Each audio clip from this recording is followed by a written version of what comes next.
Thank you.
ஆண்டவர் இரட்சகருமாகிய இயேசு கிறிஸ்துவின் நாமத்தினால உங்களை ஒவ்வொருவரையும் நாங்கள் வாழ்த்தி நாங்கள் வரவேற்கிறோம். கர்த்தர் தாமே உங்களை ஆசீர்வதிப்பாராக.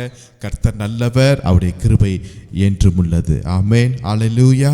அவர் இழந்து போனதை தேடும்படியாய் நம்முடைய தேவன் வந்திருக்கிறார். ஒரு வசனத்தை வாசிப்போமா? சங்கீதம் 90வது சங்கீதத்தில் 15வது வசனத்தை நான் வாசிக்கிறேன். சங்கீதம் 90:15 வசனம். தேவரீர் எங்களை சிறுமைப்படுத்தின நாட்களுக்கும் நாங்கள் துன்பத்தை கண்ட வருஷங்களுக்கும் சரியாய் எங்களை மகிழ்ச்சியாக்கும். அப்போ ஒரு தேவனுடைய பிள்ளைகளுடைய லைஃப்பில் சில காரியங்கள், இழப்புகள் வருகிறதை நாம் பார்க்க முடியுது. ஆனாலும் நாம் ஆராதிக்கிற தேவன் இழந்ததை மீண்டும் இரட்டிப்பாய் தருகிறதுக்கு அவர் போதுமானவராய் வல்லமுள்ளவராய் இருக்கிறார். அதை நாம் விசுவாசிக்க வேண்டும். உங்கள் வாழ்க்கையில் நீங்கள் எதை வேணாலும் நீங்கள் இழந்திருக்கலாம், எதை வேணாலும் நீங்கள் இழந்திருக்கலாம். இன்றைக்கு நான் பேசக்கூடிய காரியங்கள் என்னவென்றால், அநேக சமயத்தில் நம்ம பணத்தை இழந்திருப்போம், வேலையை இழந்திருப்போம், உலகத்தின் ஆசீர்வாதங்களை இழந்திருப்போம். அது நம்மளுக்கு புரியும், தெரியும். ஆனால் அதே சமயத்தில் ஆவிக்குரிய உன்னதத்தின் சில ஆசீர்வாதங்களை நம்ம இழப்போம், அது நம்மளுக்கு தெரியவே தெரியாது. ஆனால் ஆட்டோமேட்டிக்காக நம்ம எப்பொழுதும் செய்கிறது நம்ம செஞ்சுட்டே இருப்போம். சபைக்கு போவோம், ஊழியம் கூட செய்வோம், ஜெபம் பண்ணுவோம், பைபிள் வாசிப்போம். ஆனால் ஆவிக்குரிய சில காரியங்களை நம்ம இழந்திருக்கிறோமா என்பதை ஒவ்வொரு நாளும் நாம் பார்க்க வேண்டும். அநேக சமயத்தில் நாம் இழக்கக்கூடிய சில காரியங்கள், ஆவிக்குரிய ஐக்கியத்தை நாம் இழந்து விடுவோம். இது ரொம்ப முக்கியமான ஒரு காரியம். இன்னைக்கு பிசாசானவன் நம்ம மேல் நோக்கமாக இருக்கிறான். எப்படியாவது நம்முடைய ஐக்கியத்தை கெடுக்க வேண்டும் என்று சொல்லி பிசாசானவன் ரொம்ப அதிகமாய் பிரயாசப்பட்டு கொண்டிருக்கிறதை நான் பார்க்க முடியுது. உதாரணத்துக்கு ஆபிரகாம் அவரோடு கூட வந்த அவங்க அண்ணன் பையனாகிய லோத்துடைய நீங்கள் வாழ்க்கையில் நீங்கள் பார்க்கிறோம். இருவரும் வந்தார்கள், ஆஸ்வதிக்கப்பட்டார்கள், ஒரே குடும்பமாக இருந்தார்கள். அவங்களுடைய ஆசீர்வாதம் பூமியே தங்கக்கூடாத அளவுக்கு அவங்க ஆசீர்வாதம் இருந்துச்சு. இதை பிசாசு பார்க்குறான், அவனுக்கு பிடிக்காது. எப்பொழுதுமே ஒன்றாய் இருப்பது, ஐக்கியமாக இருப்பது, ஒன்றாய் ஜெபம் பண்ணுவது, ஒன்றாய் ஊழியம் செய்வது பிசாசுக்கு பிடிக்கவே பிடிக்காது. ஸோ அவன் செய்கிற காரியம் இந்த ஐக்கியத்தை உடைக்கிறதுக்காக அவன் பல காரியங்களை அவன் பண்ண ஆரம்பிக்கிறான். ஆதியாகமம் 13ஆம் அதிகாரத்தில் 11ஆம் வசனத்தை வாசிக்கும் போது, இப்படி அவர்கள் ஒருவரை ஒருவர் விட்டு பிரிந்தார்கள் என்று கடைசியில் நாம் வாசிக்கிறோம். இப்படி அவர்கள் ஒருவரை ஒருவர் விட்டு பிரிந்தார்கள். இது சாதாரண வார்த்தை அல்ல. இது பிசாசுக்கு ஒரு பெரிய ஜெயமாக இருக்கிறது, ஒரு பெரிய ஜெயமாக இருக்கிறது. இப்போ இதனால என்ன பிரச்சனைன்னு பாருங்களேன். ஆபிரகாம் வேணா விட்டு கொடுத்துட்டாரு, அழைக்கப்பட்டவர் விட்டு கொடுத்துட்டாரு. ஆனால் லோத்து ஒரு செழிப்பான ஒரு இடத்துல போய் அங்கே குடியிருக்கிறார், உண்மைத்தான். ஆனால் இதனால இழப்பு யாருக்குன்னா லோத்துடைய வாழ்க்கையில். அதனால நான் திருப்பி சொல்லுவேன், ஆவிக்குரிய ஐக்கியத்தை விட்டு யாரெல்லாம் போறாங்களோ அவங்களுக்கு மிகப்பெரிய ஒரு இழப்பு உண்டு.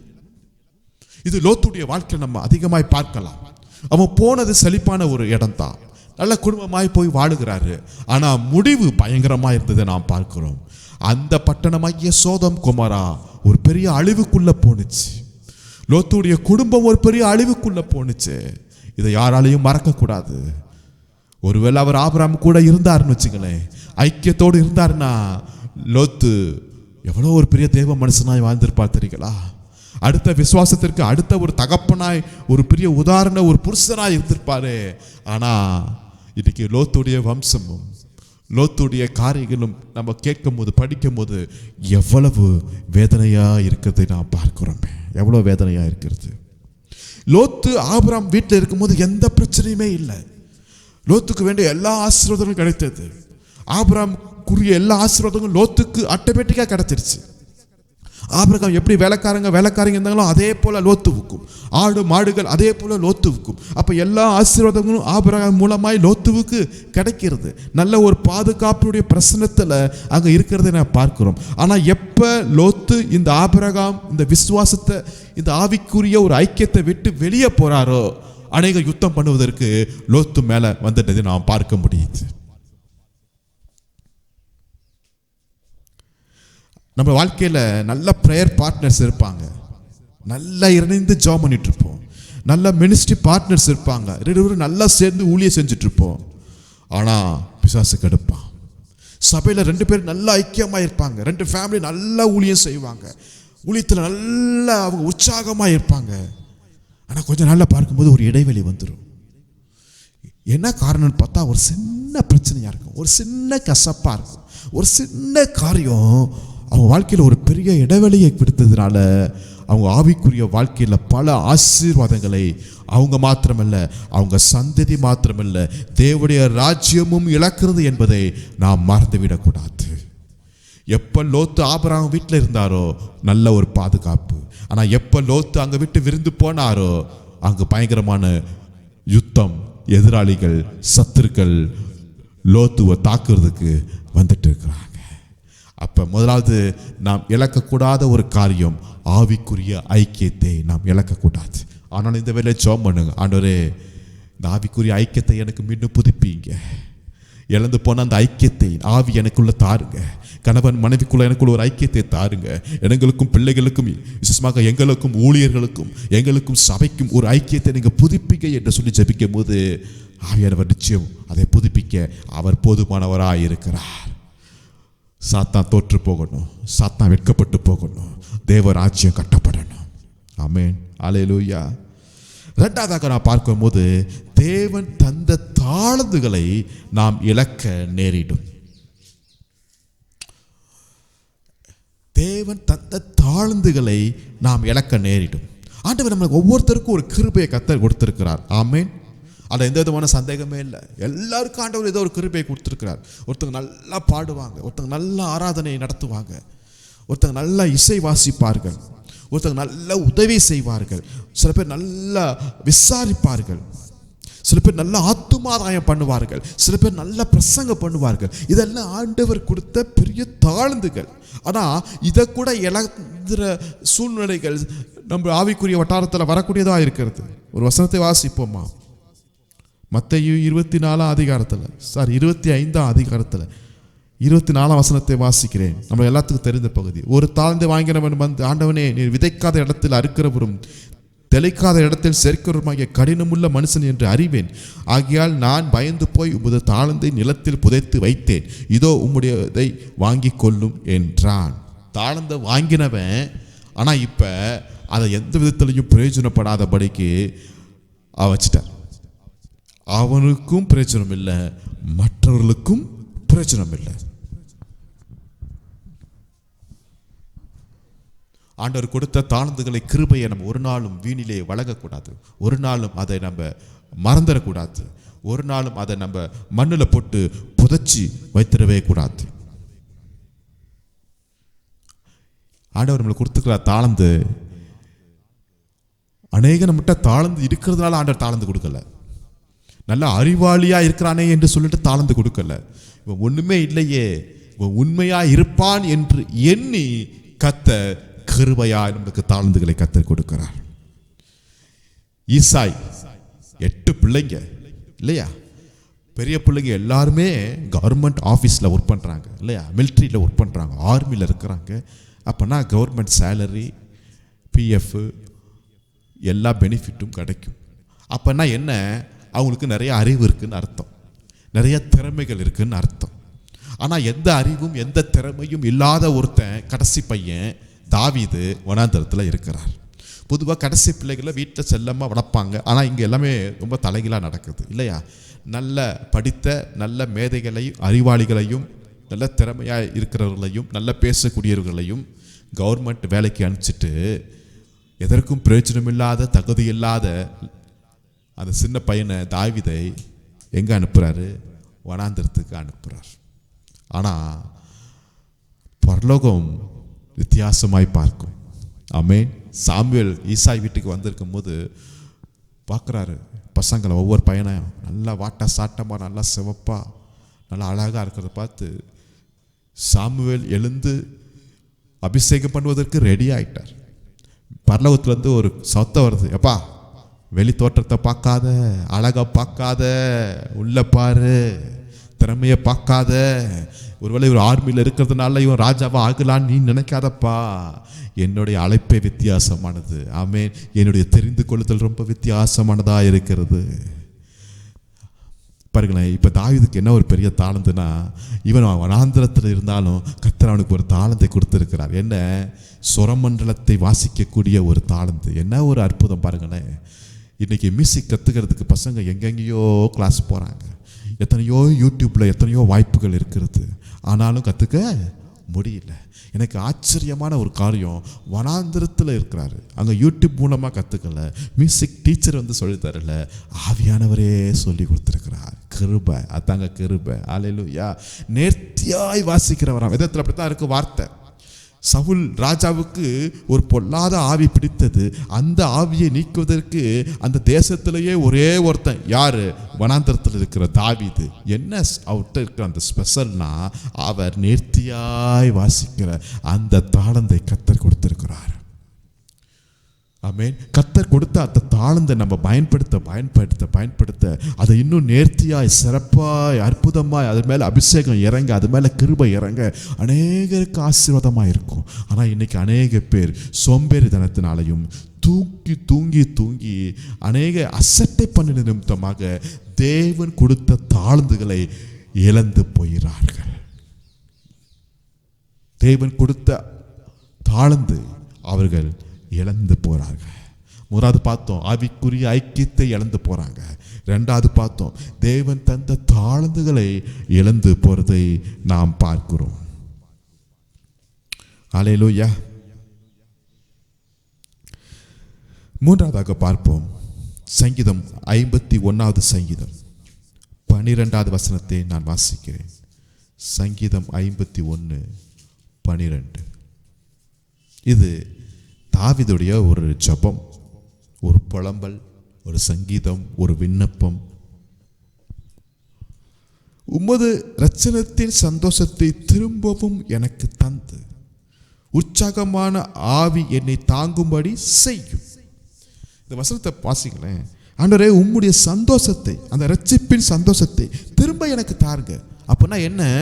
ஆல்ரெடி அவர்கிட்ட இருந்துச்சு, அதை இழந்துட்டார், அப்படிதானே அர்த்தம். திரும்ப எனக்கு தாருங்க. அப்போ தாவீது நல்லா ஆராதிக்கிற மனுஷன், நல்லா ஜெபிக்கிற மனுஷன், அவனுக்குள்ள ஒரு பெரிய சந்தோஷம் இருந்துச்சு. ஆனால் அந்த சந்தோஷத்தை இழந்துட்டார். எப்படி இழந்தா? பாவத்தினால இழந்துட்டார். யுத்தத்திற்கு போக வேண்டிய தாவீது இங்கு பாவம் செய்தது நிமித்தமாக அந்த சந்தோஷத்தை இழந்துட்டார். ஏங்க, தாவீதுக்கு எவ்வளோ பெரிய அரண்மனை இருக்கு, எவ்வளோ நல்ல குடும்பம், எத்தனை கிலோ தங்கம், வெள்ளி, பொற்காசுகள் இல்லையா, நல்ல ராஜ சிங்காசனம், அரண்மனை, வேலைக்காரங்கள், சிறப்பான உணவு, இத்தனை காரியம் இருந்தாலும் இந்த சந்தோஷம் அதுல இருந்து கிடைக்கவே இல்லை. அப்ப இந்த சந்தோஷம் எங்க கிடைக்கும்னா, தேவனுடைய சமூகத்திலிருந்து கிடைக்கக்கூடியது தான் இந்த சந்தோஷமா இருக்கிறது. ஆமென். இன்னைக்கு உலகம் சொல்லுது, சந்தோஷத்தை பெற்றுக்கொள்வதற்கு அது செய்யி, இதை செய்யி, அதை பாரு, இப்படி பண்ணு, அப்படி பண்ணு, இப்படி பண்ணுன்னு. ஆனால் உண்மையான சந்தோஷம் தேவ சமூகத்தில் இருக்கிறது என்பதை ஒரு ராஜாவே ஒப்புக்கொண்டுட்டார். இப்போ எனக்கு சந்தோஷம் இல்லை, எனக்கு திரும்ப தாருங்க, இழந்த சந்தோஷத்தை திரும்ப தாருங்க. ஆண்டவர் தந்தாரா இல்லையா? தந்தார். உங்கள் வாழ்க்கையில் அந்த ரட்சிப்பின் மூலமாய் கிடைத்த சந்தோஷம்.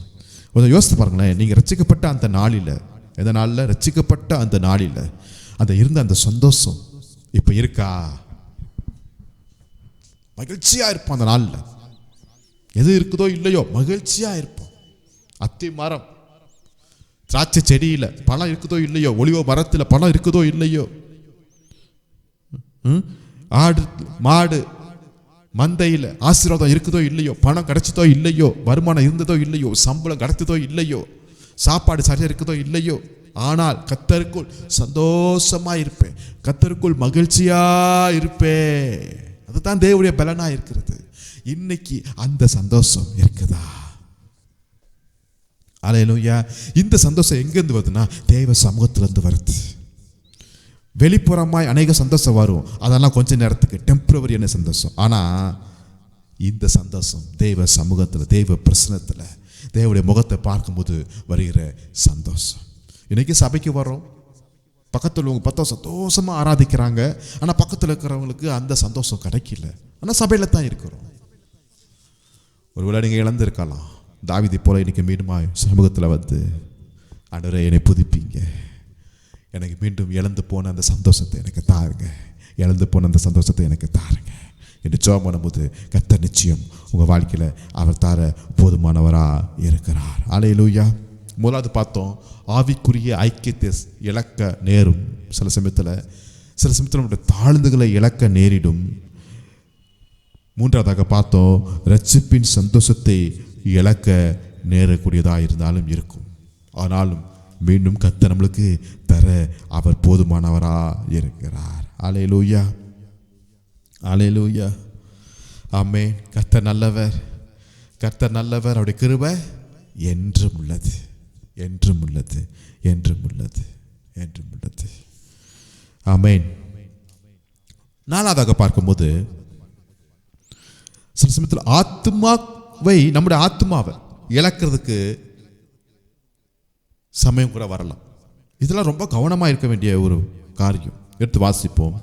மத்தேயு 16வது அதிகாரத்தில் 26வது வசனத்தை நான் வாசிக்கிறேன். மத்தேயு 16:26, மனுஷன் உலகம் முழுவதையும் ஆதாயப்படுத்தி கொண்டாலும் தன் ஜீவனை நஷ்டப்படுத்தினால் அவனுக்கு லாபம் என்ன? மனுஷன் தன் ஜீவனுக்கு ஈடாக எண்ணத்தை கொடுப்பான். இங்கே வசனத்தை வாசிங்கண்ணே. மனுஷன் உலகம் முழுவதையும் ஆதாயப்படுத்தினாலும், இந்த உலகம் எவ்வளோ பெரிய உலகம் இல்லையா? எத்தனை கண்டங்கள் இருக்குது, எத்தனை நாடுகள் இருக்குது, எத்தனை உலக அதிசயங்கள் இருக்குது, எவ்வளோ பொண்ணு பொருள் காரியங்கள் இருக்குது. வசனம் சொல்லுது, இது எல்லாத்தையும் நீ உன் சொந்தமாக நீ ஆதாயம் பண்ணினாலும், ஆனால் உன் ஆத்மாவை நீ இழந்துட்டினா எல்லாமே வேஸ்ட்டு. அப்போ இது இன்னைக்கு இந்த உலகத்தின் காரியங்களை நம்ம ஆதாயம் பண்ணுறதுக்கு எந்த அளவுக்கு முயற்சிக்கிறோமோ அதே டைம் நம்ம பார்க்கணும், இன்னைக்கு என் ஆத்துமா ஜீவனாக இருக்கா, என் ஆத்துமாவில் உயிர் இருக்கா, என் ஆத்துமாவை நான் இழக்காமல் இருக்கிறேனா என்பதை நான் பார்க்க வேண்டும். இன்னைக்கு சரீரம் எதை நோக்கி போகிறது? சரீரத்துக்கு தேவை நல்ல சாப்பாடு இல்லையா? சரீரத்துக்கு வேண்டிய நல்ல சொத்து, சரீரத்துக்கு நல்ல ட்ரெஸ்ஸு, சரீரத்துக்கு நல்ல பணங்கள், இதெல்லாம் நமக்கு தேவைப்படுகிறது. அதே போல் ஆத்மாவுக்கு என்ன காரியம் தேவைப்படுது? இந்த ஆத்மாவை நான் வாழ வைக்கிறதுக்கு எதை எதிர்பார்த்திருக்கிறேன்? வசன, தெய்வ பிரசன்னம். தேவனை நோக்கி தேடும் போது இந்த ஆத்மா அதிகமாய் வளரக்கூடியதாக இருக்கிறது. அல்லேலூயா. அப்போ நம்ம ரெண்டு காரியத்தை செய்யணும். நம்முடைய ஆத்மாவையும் நம்ம ஆதாயம் பண்ணி அதை ஜீவனோடு உயிரோடு வைத்து கொள்ள வேண்டும். அதே சமயத்தில் இந்த உலகத்தில் இருக்கிற மற்ற ஆத்துமாக்கள், மற்ற ஜனங்களையும் ஆதாயம் பண்ணுவதற்கு நாம் முயற்சிக்க வேண்டும். ஆத்மாவை இழந்து போக வேண்டாம், ஆத்மாவை இழந்து போக வேண்டாம். நம்ம பட்ட பிரயாசம், நம்ம ஆரம்பத்தில் பட்ட அந்த ஊழியங்கள், அந்த உழைப்பு, ஆண்டவருக்காக செய்த அந்த தியாகங்கள், இதெல்லாம் நல்லா இருக்கும். ஆனால் நாட்கள் போக போக போக அநேக பேர் ஆத்மாவை இழந்துடுறாங்க. இது ரொம்ப வேதனையான ஒரு விஷயம், ரொம்ப வேதனையான விஷயம். எதை இழந்தாலும் நான் என் ஆத்மாவை இழக்க மாட்டேன். ஆமென், அல்லேலூயா. ஸோ இழந்து போனதை மீண்டும் நம்முடைய வாழ்க்கையில் தர அவர் போதுமானவராக இருக்கிறார். கடைசியாக நாம் பார்க்கிறோம், கொலேசியர் 2வது அதிகாரத்தை எடுத்துக்கொள்ளுங்கள். அதில் 19வது வசனத்தை நான் வாசிக்கிறேன். கொலேசியர் 2:19, மாயமான தாழ்மையிலும் தேவதூதர்களுக்கு செய்யும் ஆராதனையிலும் விருப்பமுற்று காணாதவைகளிலே துணிவாய் நுழைந்து தன் மாம்ச சிந்தையினாலே வீணாய் இருமாப்பாய் கொண்டிருக்கிற எவனும், இப்போதான் முக்கியமான வார்த்தை, உங்கள் பந்தய பொருளை நீங்கள் இழந்து போகும்படி உங்களை வஞ்சியாதிருக்க பாருங்கள். உங்களுடைய பந்தய பொருளை நீங்கள் இழந்து போகாதபடிக்கு. அப்போ நம்ம எல்லாருமே ஒரு ஓட்டத்தில் இருக்கிறோம், ஒரு விசுவாசத்தின் ஓட்டத்தில் இருக்கிறோம்.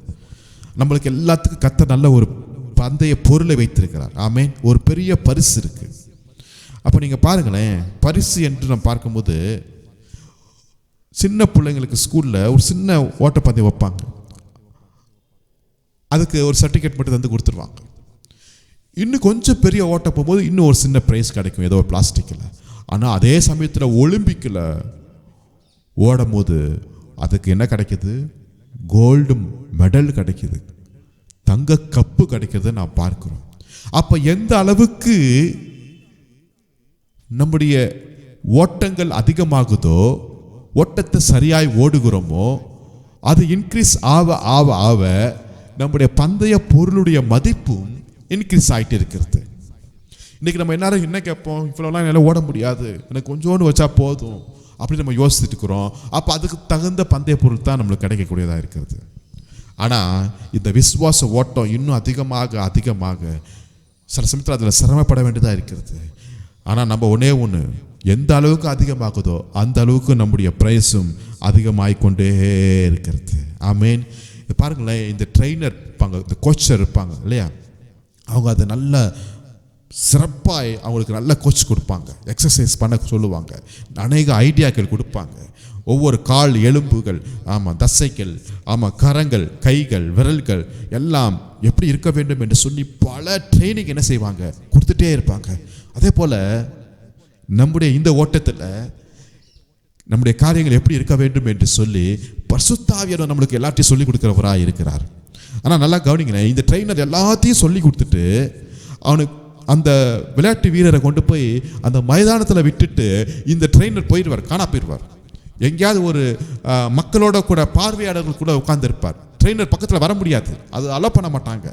பக்கத்தில் உட்காந்துட்டு இப்படி ஓடு, நீ அப்படி செய் என்று எந்த ஒரு ஐடியாவும் கொடுக்கவே முடியாது. அப்படி செஞ்சாங்கன்னா அவங்க ஓட்டப்பந்தயத்தில் ஓடவே முடியாது, அவங்களுக்கு பரிசும் கிடைக்காது. அதுதான் ரூல்ஸ். தனியாக தான் நின்று ஜெயிக்கணும். ஆனால் நம்முடைய வாழ்க்கையில் இந்த விசுவாச ஓட்டத்தில் நீங்கள் பார்க்கும்போது, நம்ம ஓடும் போது, சோர்ந்து போகும்போது, கீழே விழும்போது, ஒன்று புரியாத நேரத்தில் பரிசுத்தாவி நம்மோடு கூட இருந்து நம்மளை தட்டி எழுப்பி நம்மளை புதுப்பித்து நம்மளை உற்சாகப்படுத்தி நம்மளை இன்னும் நேரான வழியில் நடத்துறதுக்கு நம்மளுக்கு உதவி செய்வதற்கு நல்ல ஒரு ஆவியானவர் நம்மோடு கூட இருக்கிறார். பார்த்தீங்களா? இதை காட்டிலும் ஒரு பெரிய தேவன் இந்த உலகத்தில் வேறு யாருமே கிடையாதுங்க. அல்லேலூயா. ஆகவே நீங்கள் பந்தய பொருளை இழக்காதபடி ஓடுவதற்கு ஆவியானவர் உங்களோடு கூட அவர் இருக்கிறார். அல்லேலூயா. உங்களோடு கூட அவர் இருக்கிறார். ஆத்துமாக்களை இழந்துராதீங்க. அதே போல பரிசுத்தத்தை நீங்கள் இழந்துராதீங்க. கடைசியாக பரிசுத்தத்தை இழந்து விடாதீங்க.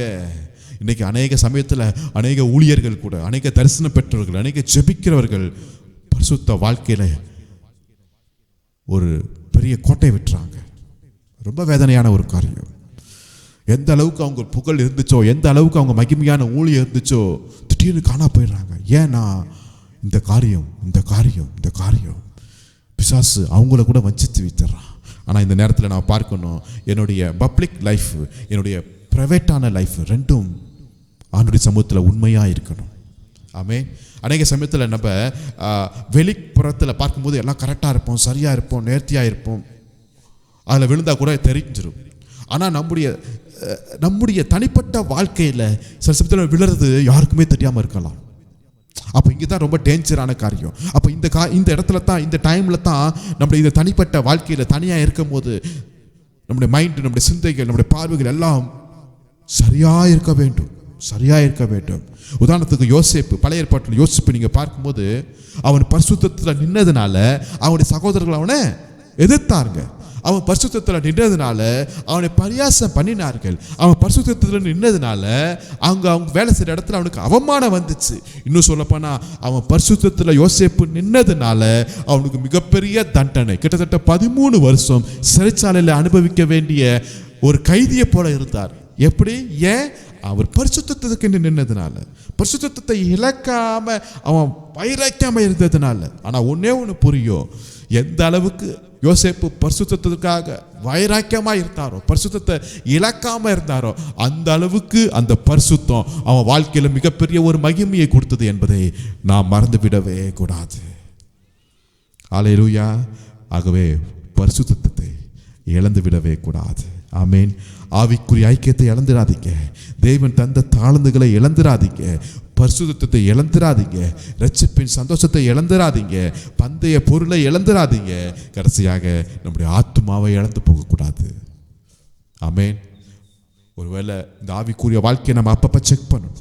அப்பப்போ நம்ம வசனத்தை வைத்து செக் பண்ணுவோம். எந்த காரியத்தில் நான் இழந்துட்டேன், எந்த காரியத்தில் நான் குறைவுபட்டு போயிட்டேன், ஆதி அன்புல நான் குறைந்து போயிட்டேன்னா உடனே தேவ சமூகத்தில் உட்கார்ந்து சரி செய்ய வேண்டிய காரியத்தை சரி செய்து ஒப்புரவாகி மன்னிப்பு கேட்டு மனம் திரும்பும் போது இழந்த மீண்டும் பெற்றுக்கொள்ள கர்த்தர் நம்மளுக்கு உதவி செய்ய போதுமானவராயிருக்கிறார். ஒருவேளை இழந்தது 2 வருஷமா இருக்கலாம், 7 வருஷமா கூட ஆயிருக்கலாம், பல வருஷமா இருக்கலாம். ஆனால் கர்த்தர் இன்னைக்கு உங்களோட பேசுகிறார் என்றால் ஒரு காரணம் என்ன தெரியுங்களா? இழந்ததை மீண்டும் தருவதற்கு அவர் போதுமானவராயிருக்கிறார். ரெட்டிப்பாய் கூட தருவார். பெற்றுக்கொள்ளுங்க. கர்த்தர் உங்களை ஆஸ்வதிப்பாராங்க. ஜெபம் பண்ணுவோம். நல்ல பிதாவே, நன்றியோடு ஸ்தோத்திரிக்கிறோம். இழந்து போனதை மீண்டும் எங்கள் வாழ்க்கையில் தந்து எங்களை புதுப்பிக்கிற நல்ல தேவனாக இருக்கிறதுக்காக ஸ்தோத்திரம். உலகத்தின் ஆசீர்வாதங்கள் அநேக சமயத்தில் இழந்துடுறோம். அது எங்களுக்கு வேதனையாக இருக்கு. ஆனால் அதை காட்டிலும் எங்களுடைய ஆவிக்குரிய வாழ்க்கையில் நாங்கள் சில காரியங்களை இழந்துடுறோம். அது எங்களுக்கு தெரியாமல் கூட இருக்குது ராஜா. ஆனால் இன்னைக்கு வசனத்தின் மூலமாக எங்களோட நீங்கள் பேசிக்கிறீங்க. எங்கள் வாழ்க்கையில் ஆவிக்குரிய ஆசீர்வாதங்கள் எதெல்லாம் நாங்கள் இழந்தோமோ மீண்டும் எங்களை ஒப்பு கொடுக்கிறோம். அதை நாங்கள் பெற்றுக்கொள்ள ஆவியானவர் தாமே நீர் எங்களுக்கு உதவி செய்ய, எங்களுக்கு உதவி செய்ய. இந்த வசனத்தை கேட்டுக்கொண்டுக்கிற ஒவ்வொருவருக்காக நன்றி செலுத்துகிறோம். அவங்க வாழ்க்கையில் ஆவிக்குரிய வாழ்க்கையில் அந்த ஆவிக்குரிய அந்த ஓட்டத்தில் எதெல்லாம் அவங்க இழக்கிறது மாதிரி இருக்குதோ, இழந்திருந்தாலும் இயேசுவின் நாமத்தினால மீண்டுமாய் அதை அவர்கள் பெற்றுக்கொள்ள கர்த்தர் நீர் உதவி செய்வீராக, ஆசீர்வதிப்பீராக. எல்லா துதிக்கான மகிமை ஒருவருக்கே செலுத்துகிறோம். இயேசுவின் நாமத்தில் ஜெபிக்கிறோம் நல்ல பிதாவே. ஆமேன், ஆமேன், ஆமேன். தேங்க்யூ. கர்த்தர் உங்களை ஆசீர்வதிப்பாராக. Praise Lord.